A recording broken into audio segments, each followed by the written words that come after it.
It was before when the American government wanted to help Nigeria to rescue the kidnapped Chibok girls, and at the end, they left without rescuing the people that were kidnapped by Boko Haram.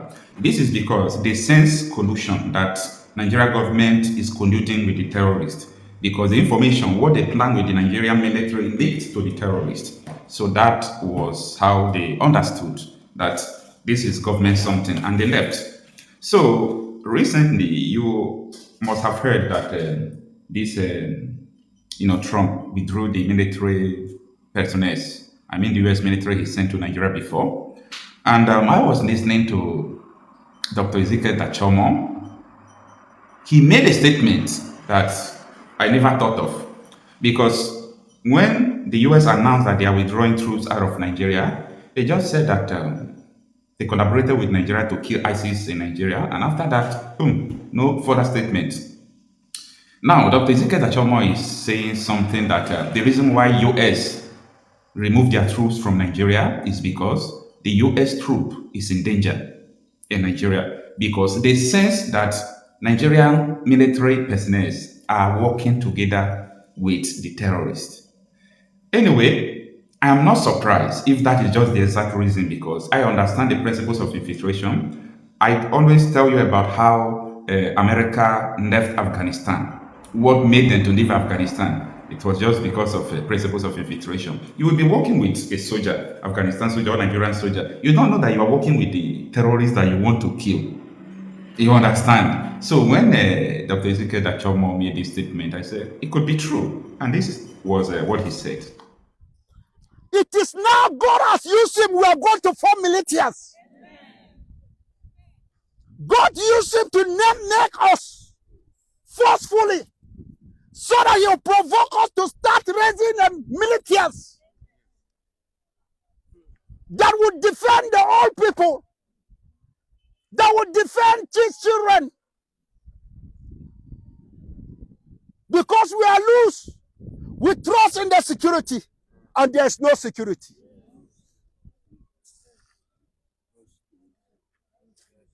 Let me tell you, do you know why America left? Listen, they have studied. The American soldiers' life is in danger because Boko Haram and ISWAP have taken place, strategic position in Nigeria army, in the security. They have seen how many generals have been killed by insurgents through informers, the fifth columnists. They will not endanger their life. They are afraid to work with our security. They are afraid because their life is in danger. They will lose soldiers in Nigeria as we are losing soldiers right now in Nigeria.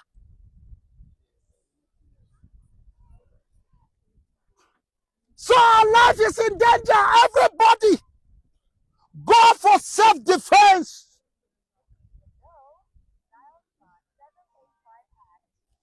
Defend yourself to death,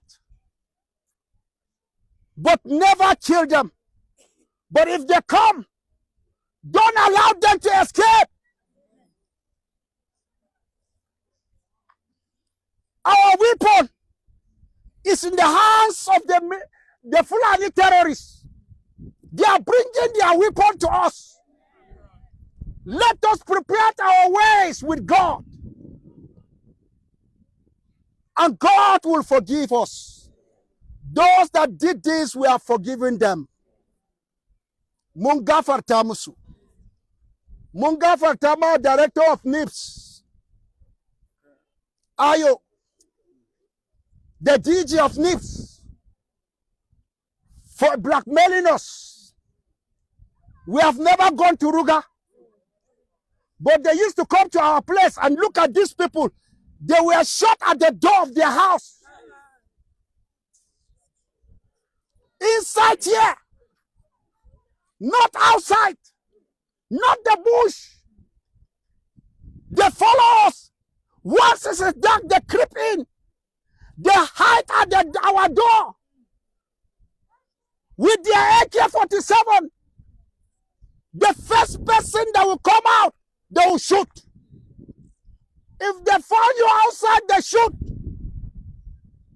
At the end, they will say, unknown gunman. No problem. Time of vengeance is coming. The day shall come. God will take vengeance for us. Some people are abusing me on Facebook.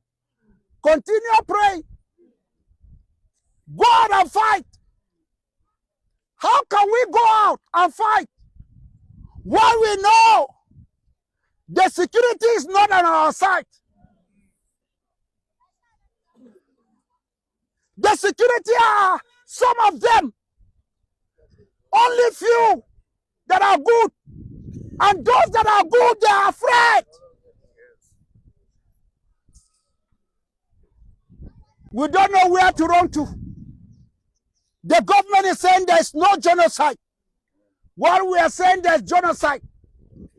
While they have report of frequent killing in Plateau State, all they want a state of emergency to be declared in Plateau State. We continue to love the Hausa people, the Fulani people. We continue to pray for them. If they are hungry, we'll feed them. That is what Jesus taught us. If they are suffering, we'll give them shelter. That is what Jesus says. We are not Islamic, where there is no forgiveness. Even the prophet is asking. They are asking him, how are we going to be saved? He said, even I myself, I don't know where they will keep me. So in Islam, there is no forgiveness. But in Christianity, we have forgiveness through Jesus that shed his blood on the cross to redeem us from the power of darkness. That is where we are more far better. Gaskiya ku ji tausayin musulmi fa, ba su da gafara. Har kabari, domin sun ki kalmatullah, sun ki ruhullah. Allah yana more kalman safa, ya ce ma malam Audu na gafarta maka. Bisa ga Qur'ani, Isa kalmatullah, ba yadda za ka samu gafara sai ta wajen kalman Allah madaukaki. So ku ji tausayinsu, gwamma mun samu gafara, da satan da dana dinga yi na samu gafara. Allah ya more kalmansa ya ce zikir Dachomo na gafarta maka. Amma yawan mu musulmi ba su da gafara, Fulani ba su da gafara, wanda suke sallah sai da waɗanda sun tuba, sun karba Yesu, sai Allah ya karbe ya more kalmansa ya ce na yi maka gafara. So mu yi addu'a domin su mama su zo su samu ceton. Domin musulmin da ya ci karo da Yesu ba shi da tunanin kashe wani. So mu yi addu'a, Allah ya taimake mu duka. Bari mu yi addu'a ko? There was evidence because insurgents who were killed, their telephones were probed, and they were in contact with security officers while they were operating.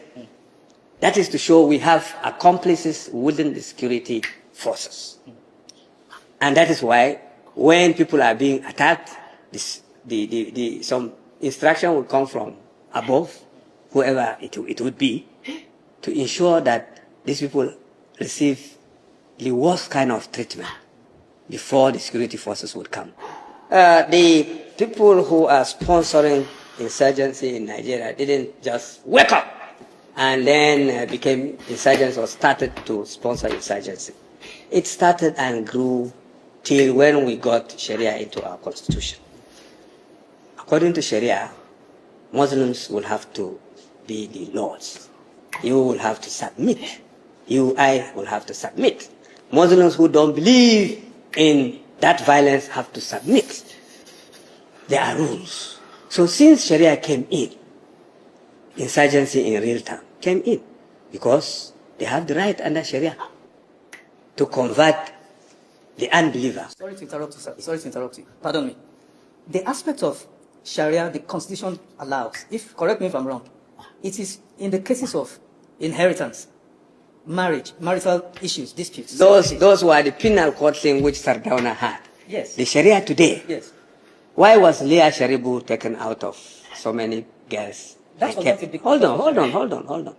Why was the lady in Sokoto stoned to death? It's Sharia. So there are so many things that have happened which we can refer to, which are Sharia compliant issues. Many things have happened. Why do we have a parallel policing in Kano? It is because of Sharia. So, if you are in Kano, even if you are an Igbo man or whoever, and you want to trade your beer, you go and smash it. If you are lucky to go away alive. That is Sharia.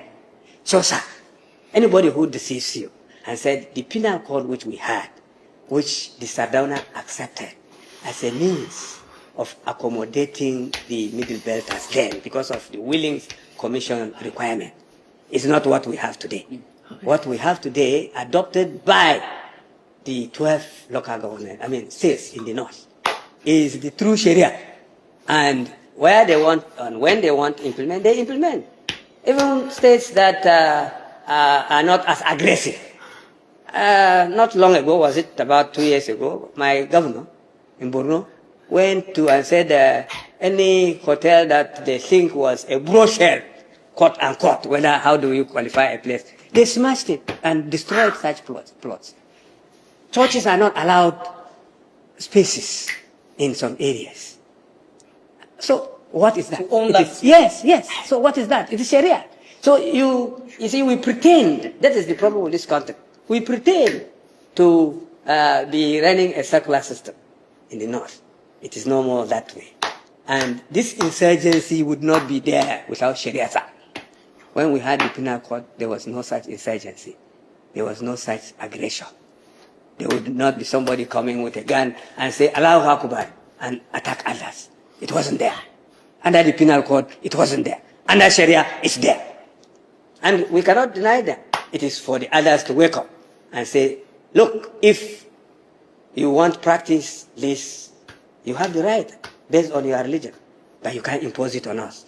Let's think of a way of coexisting with this. And what is happening, or what is going to happen next?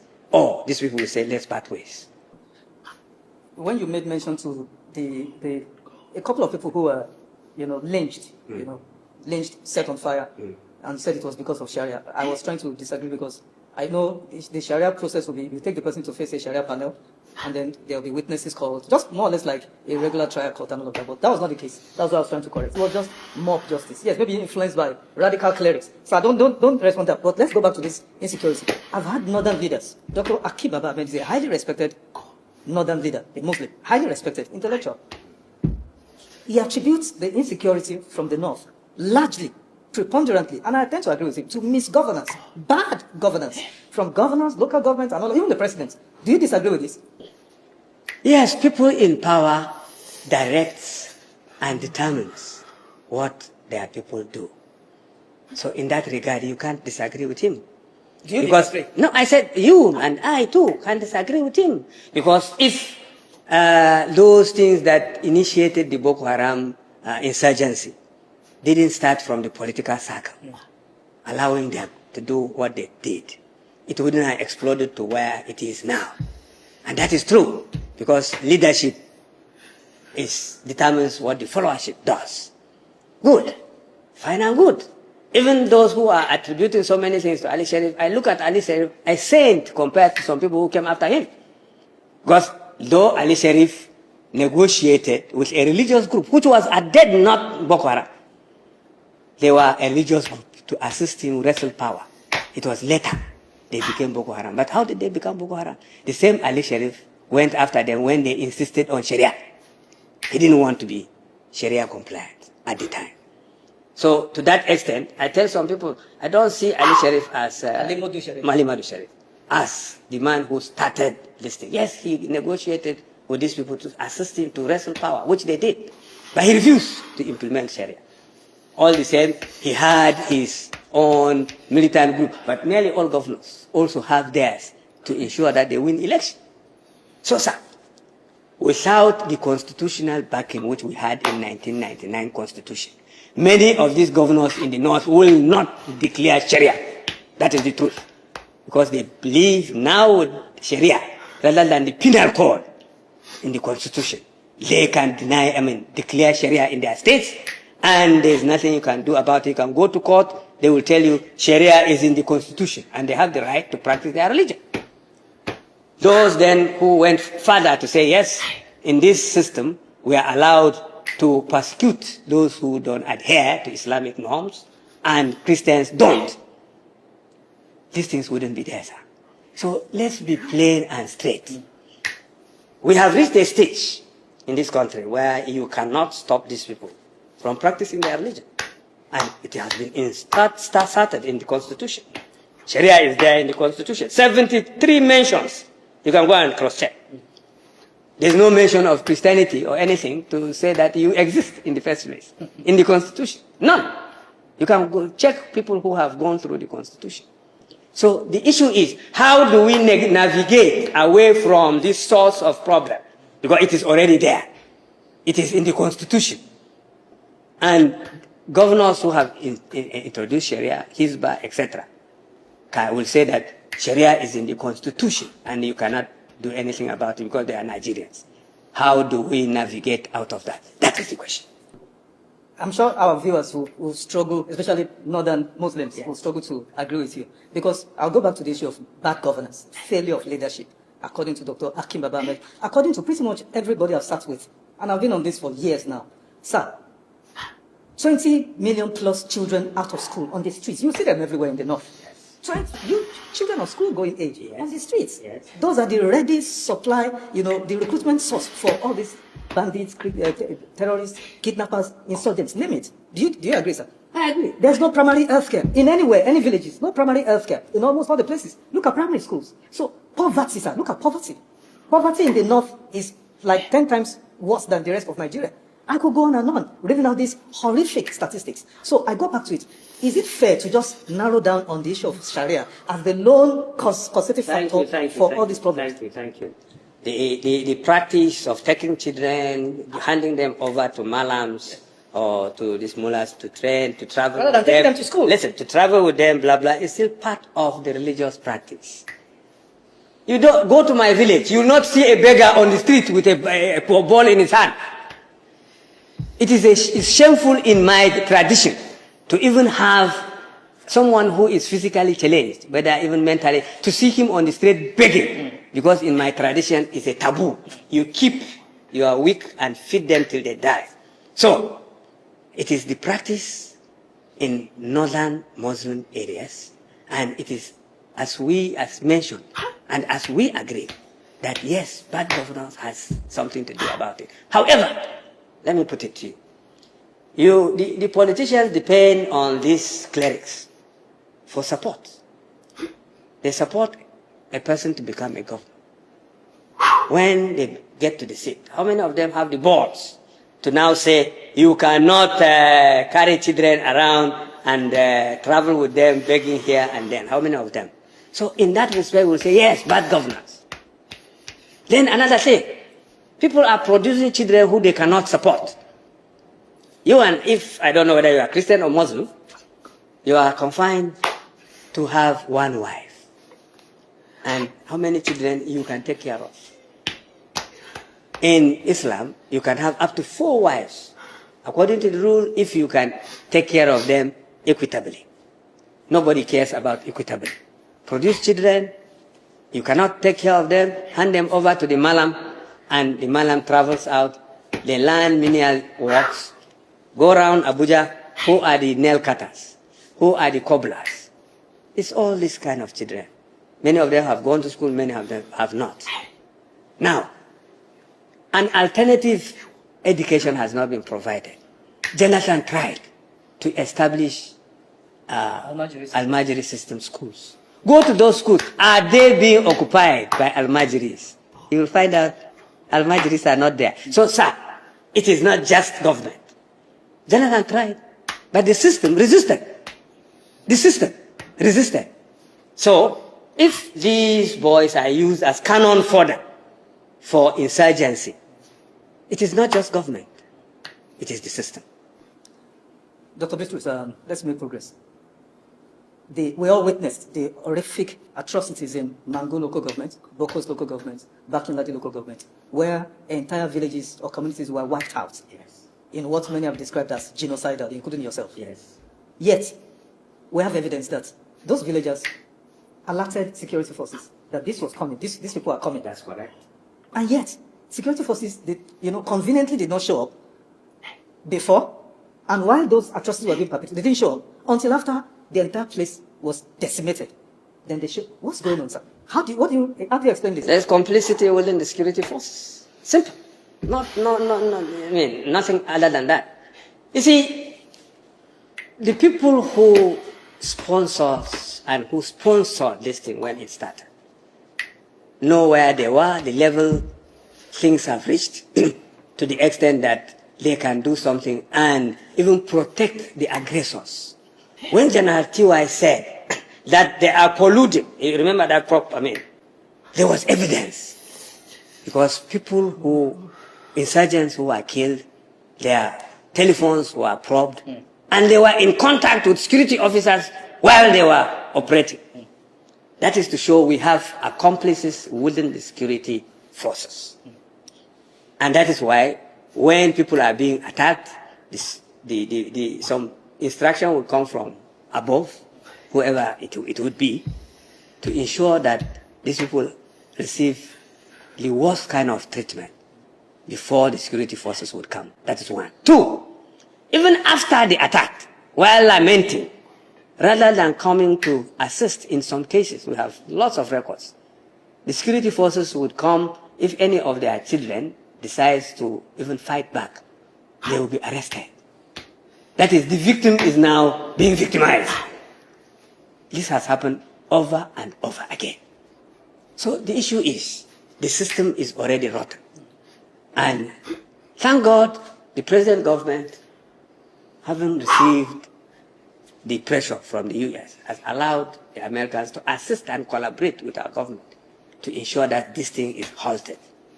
But the major work is for you and I to do the needful, rather than chickening out and pretend. Because sometimes when I hear people who know, who even suffered genocidal attacks in the area, saying that there is no genocide, I do laugh. There is genocidal attacks on Christian communities to displace them. In the northwest, there is genocidal attack against Muslim houses, indigenous houses. The jihad which started in 1804, took over power. That is traditional institutions. But the land remained in the hands of the Hausas.